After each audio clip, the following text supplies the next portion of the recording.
Uh, some interesting guys on this team. Actually, it's pretty good. We actually walked through that earlier today. Me and Caleb discussed it. What might be open for that look. Said obviously I'm not the first option, but it worked out that way. Serge set a good screen. I came off pretty open, and he threw it and took a chance. So Was that a little payback for what had happened a few seconds earlier? I mean, it was nice to make one. I'm missing quite a few all game, especially open ones. I don't get open too often. I don't get many open looks too often, and it was good to see some go in. But yeah, it was nice to make a basket after getting scored on. I just didn't want to give many threes.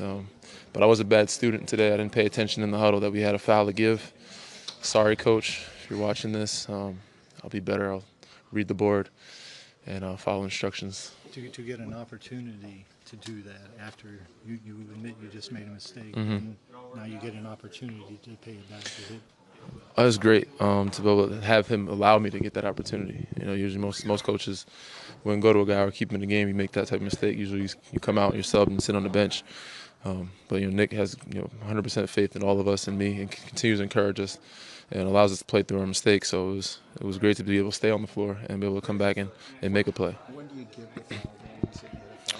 It's tough. It's tough. Shooters on the floor. For sure. The open, the floor was spread. For sure. Obviously, you don't foul him when he's going to the basket. You don't want to give an N1. He was holding that ball at the top of the key for a little bit. He let the clock run down, maybe 2 or 3 seconds. That's probably when I would have given it. My thought process was I've seen him hit some threes for game winners before. Yes. I didn't want that to happen to us or me.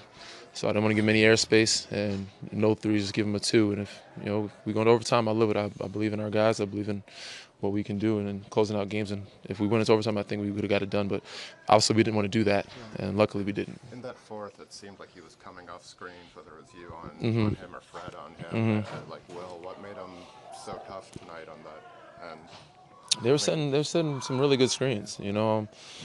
Obviously with the league of being able to not be able to get physical with guys coming off pin downs, he was curling to get to the basket, and our communication wasn't the greatest. We're still working on it getting better. We had a couple of times where we made some good switches, where Serge helped and I got back to his. But it's tough when you have those two guys setting screens for each other. Vucevic is shooting it just as well from behind the arc, and you don't want to leave him open for a roll layup against the guard or three-pointer. So it's just communicating. We got to get better at it. Do you risk the fade if you go underneath on that? Is that what you risk? That's one thing we didn't want to risk. We wanted him curl and shoot floaters and twos. We figured that's a lower percentage shot for him, and better for us. And taking it contested over a shot or big or somebody challenging from behind. So sometimes it works out, sometimes it doesn't. Sometimes guys shoot well and get hot. Some guys shoot poorly. But it looked like it was working well for him, and we got to find a way to change that up next time we play them. Nick was saying you probably didn't realize that this wasn't your best game yet. You were sort of talking near like I knew it wasn't. Yeah, I think everybody knew it was my best game. I said, many times where I get open looks and they're just off the mark. But it happens. Luckily, I had some years in this league to help me mature to stick with it and be able to mentally stay locked in and just look forward to the next shot. On that play, was there any pass any situation in which you would have passed it or no. it out? Or no. I mean, I knew we had very short clock. Yeah. Once I caught it, it was make something happen. And that's most likely a shot, not passing or dribbling. I saw about 3 guys jump. Yeah, I saw a bunch of heads. They jumped really high, a lot of them above the rim. Terrence Ross, Aaron Gordon, those guys, and I just tried to give it a chance to put it up in the air, so got lucky. Danny, how do you address the trend? You guys have been able to get big leads. Unfortunately, you also let teams come back on you. How do you address that trend? What do you say? How do you change it? It comes with maturity and time. And that was one of the things we talked about going into the fourth, closing out the game. We had leads, and we've also had close games where we haven't closed out. Tonight, we wanted to step up, show some character, and execute, talk, communicate defensively, offensively, do what Nick asks us to do. But it's going to take some time, but hopefully we get some guys' bodies back because usually our depth is what helps us. But we got to mentally stay locked in.